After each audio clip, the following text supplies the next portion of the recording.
Assalamualaikum warahmatullahi wabarakatuh. Nama saya Siti Nabila Safarina. Di sini saya akan menjelaskan pertama-tama tentang hadis marfu, di mana hadis marfu adalah hadis yang khusus disandarkan kepada Nabi Muhammad SAW berupa perkataan, perbuatan maupun takrir beliau, baik yang menyadarkan sahabat, tabiin atau yang lain, baik sanad itu bersambung maupun terputus. Kemudian berdasarkan definisi yang tadi saya jelaskan, hadis marfu adalah hadis yang sanadnya bersambung, ada pula yang terputus. Dalam hadis ini tidak dipersoalkan apakah ia memiliki sanad dan matan yang baik atau sebaliknya. Bila sanadnya bersambung, maka dapat disifati hadis sahih atau hadis hasan berdasarkan derajat kedabitan dan keadilan perawi. Bila sanadnya terputus, hadis tersebut disifati dengan hadis dhaif, mengikuti macam-macamnya putusnya perawi. Kemudian ada macam-macam dari hadis marfu, yaitu yang pertama ada marfu qauli hakiki, kemudian ada marfu qauli hukmi, kemudian ada marfu fi'il hakiki, kemudian ada marfu fi'il hukmi, dan kemudian marfu takririyah hakiki dan marfu takririyah hukmi. Mungkin penjelasan yang selengkapnya akan dijelaskan oleh teman saya nanti. Kemudian selain ada macam-macam yang saya sebutkan tadi, ada macam-macam yang lain juga, seperti dimarfukan secara tegas atau sarih, yang dimana yang dimaksud adalah hadis yang tegas dikatakan oleh sahabat bahwa hadis tersebut didengar atau dilihat dan disetujui oleh Rasulullah. Misalnya perkataan orang sahabat yang berkata seperti, aku mendengar Rasulullah SAW berkata, atau aku melihat Rasulullah SAW berbuat begini. Kemudian ada yang kedua tuh macam-macam dimarfukan secara hukum atau hukmi, dimana maksud tersebut ialah hadis tersebut seolah-olah dilahirkan atau dikatakan oleh seorang sahabat, tetapi hakikatnya disandarkan kepada Rasulullah SAW. Kemudian di sini saya mungkin akan menjelaskan dua hal lagi. Yang pertama, saya akan menjelaskan tentang hadis yang dianggap marfu atau yang dianggap sebagai hadis perkataan, perbuatan ataupun takrir Nabi Muhammad. Seperti ada ketentuannya, seperti apabila dalam memberitakan itu diikuti dengan kata-kata yarfa'ahu marfu'an, riwayatan yarwihi yanihi yasuruhu atau yablugu bihi. Contohnya seperti hadis Al-A'raj yang mengatakan warta dari Abu Hurairah radhiyallahu an yang ia rafakan kepada Nabi SAW bahwa manusia itu menjadi pengikut orang Quraisy, yang disebutkan hadis riwayat muttafaq alaih. Kemudian ketentuan kedua yaitu tafsir sahabat yang berhubungan dengan asbabun nuzul. Yang ketiga ialah sesuatu yang bersumber dari sahabat, yang bukan semata-mata hasil pendapat ijtihad beliau sendiri. Kemudian yang terakhir, mungkin di sini saya akan menjelaskan tentang kehujahan dari hadis marfu, yaitu hadis marfu yang sahih atau hasan dapat dijadikan hujjah, sedangkan hadis marfu yang dhaif boleh dijadikan hujjah hanya untuk menerangkan fadail amal. Mungkin hanya itu saja, selengkapnya akan dijelaskan lagi oleh teman saya selanjutnya. Terima kasih, sekian dari saya. Contoh-contoh hadis marfu yaitu pertama, marfu qauli atau perkataan. Disebut hadis marfu qauli bila ada seorang sahabat atau tabi'in berkata bahwa Rasulullah SAW berkata demikian dan demikian.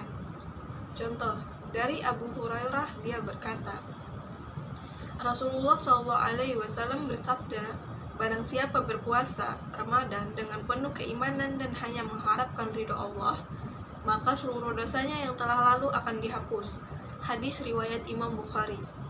Hadis ini termasuk hadis marfu karena telah mencukupi dua unsur, yaitu pertama, seorang sahabat Abu Hurairah menisbahkan perkataan ini kepada Rasulullah SAW.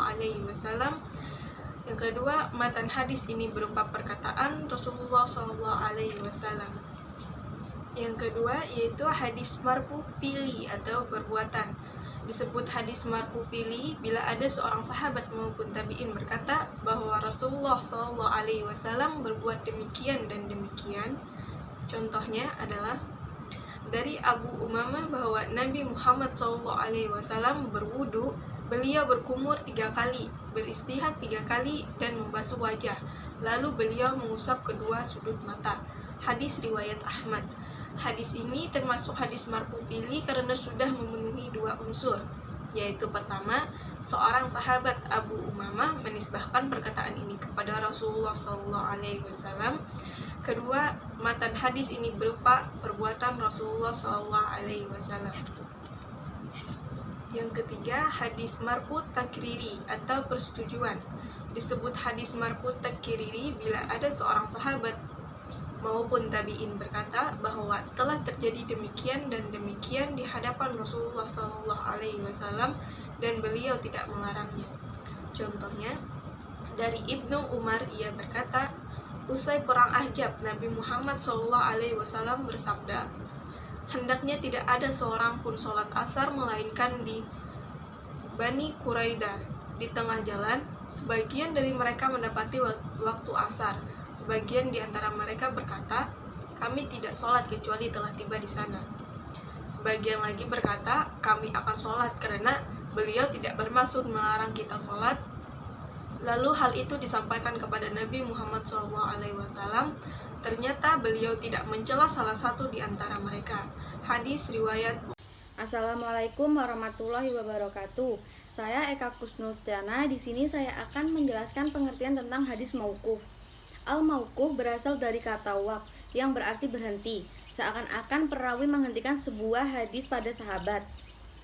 Hadis mauquf sendiri menurut istilah adalah perkataan, perbuatan, ataupun takrir yang disandarkan kepada seorang sahabat Nabi, baik bersambung sanadnya kepada Nabi maupun tidak bersambung. Riwayat mauquf sanadnya ada yang sahih, hasan, ataupun dhaif. Hukum asal pada hadis mauquf adalah tidak boleh dipakai berhujjah dalam agama karena perkataan dan perbuatan sahabat. Tetapi jika dia kuat, maka dapat menguatkan sebagian hadis-hadis dhaif. Sekian yang dapat saya sampaikan. Terima kasih. Baik, selanjutnya saya akan menjelaskan tentang beberapa contoh dari mauquf. Yang pertama ada mauquf qauli atau perkataan. Seperti perkataan seorang perawi telah berkata, Ali bin Abi Thalib, berbicaralah kepada manusia dengan apa yang mereka ketahui. Apakah kalian ingin mereka mendustakan Allah dan Rasulnya? Dan yang kedua ada mauquf fi'li atau perbuatan. Seperti perkataan Imam Bukhari, Ibnu Abbas menjadi imam sedangkan dia hanya bertayamum. Terakhir ada mauquf takriri. Seperti perkataan seorang tabi'in, aku telah melakukan begini di depan seorang sahabat dan dia tidak mengingkari atasku. Sekian contoh yang saya jelaskan, semoga dapat dipahami. Terima kasih. Warahmatullahi wabarakatuh. Perkenalkan, saya Nida Hairunisa dari kelompok 2 ingin menyampaikan pengertian dari hadis maktu. Hadis maktu artinya adalah yang terputus. Hadis maktu adalah semua yang dinisbahkan kepada tabi'in dan yang lebih rendah dari tabi'in, baik berupa perkataan maupun perbuatan. Berdasarkan definisi di atas, maka hadis maktu merupakan yang pertama, perkataan dan perbuatan tabi'in, dan yang kedua, perkataan dan perbuatan tabi'ut tabi'in. Sekian, terima kasih. Baik, selanjutnya saya akan menyampaikan materi tentang macam-macam hadis maqtu dan contohnya. Yang pertama, hadis maqtu qauli. Contoh, perkataan Hasan Basri mengenai sholat di belakang ahli bid'ah. Sholatlah dan dia akan menanggung dosa atas perbuatan bid'ahnya. Yang kedua, hadis maqtu fi'li. Contohnya adalah perkataan Haram bin Jubair yang merupakan salah seorang senior di kalangan tabi'i. Orang mukmin itu apabila telah mengenal Tuhannya, niscaya ia mencintainya, dan apabila ia mencintainya, niscaya Allah menerimanya. Yang ketiga, hadis maqtu takriri yang berupa persetujuan. Contoh, seperti perkataan Hakam bin Utaibah, ia berkata, adalah seorang hamba mengimami kami dalam masjid itu, sedang Syuraih juga sholat di situ. Syuraih adalah seorang tabi'in. Riwayat hadis ini menunjukkan bahwa Syuraih membenarkan seorang hamba tersebut untuk menjadi imam.